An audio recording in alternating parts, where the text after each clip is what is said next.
വിദ്യാർത്ഥികൾക്കായി വേനലവധിക്കാലം വേറിട്ടതാക്കാൻ Devasurya Kalavedi and public library സൗജന്യ AI പഠന ക്ലാസ് സംഘടിപ്പിച്ചു.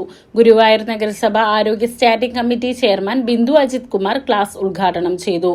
ബാലസാഹിത്യകാരനും ചരിത്രകാരനുമായ റാഫി നീലങ്കാവിൽ അധ്യക്ഷത വഹിച്ചു. സോഫ്റ്റ്വെയർ ഡെവലപ്പർ സാമുവൽ നീലങ്കാവിൽ, അധ്യാപകനായ റാഫി നീലങ്കാവിൽ എന്നിവർ ക്ലാസുകൾക്ക് നേതൃത്വം നൽകി. ക്ലാസ്സിൽ AI സാങ്കേതിക വിദ്യയുടെ അടിസ്ഥാന വിവരങ്ങൾ, നിത്യജീവിതത്തിലും പഠനത്തിലും അതിന്റെ പ്രായോഗിക ഉപയോഗങ്ങൾ, AI രംഗത്തെ പുതിയ തൊഴിൽ സാധ്യതകൾ എന്നിവയെക്കുറിച്ച് കുട്ടികൾക്ക് പരിശീലനം നൽകി.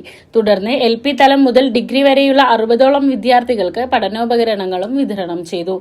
ദേവസൂര്യ കലാവേദിയും ജനകീയ ചലച്ചിത്രവേദിയും സംയുക്തമായി നിർമ്മിക്കുന്ന ദ ഗ്രീൻ ആൻഡ് ഗ്രീഡ് എന്ന ഹ്രസ്വചിത്രത്തിന്റെ പോസ്റ്റർ പ്രകാശനവും നടത്തി. KS Lakshmanan, KS Raman, Devasurya president Reji Vilakkattupadam, secretary KC Abhilash, Guruvayur നഗരസഭാ കൌൺസിലർ മെഹറൂഫ് എന്നിവർ സംസാരിച്ചു.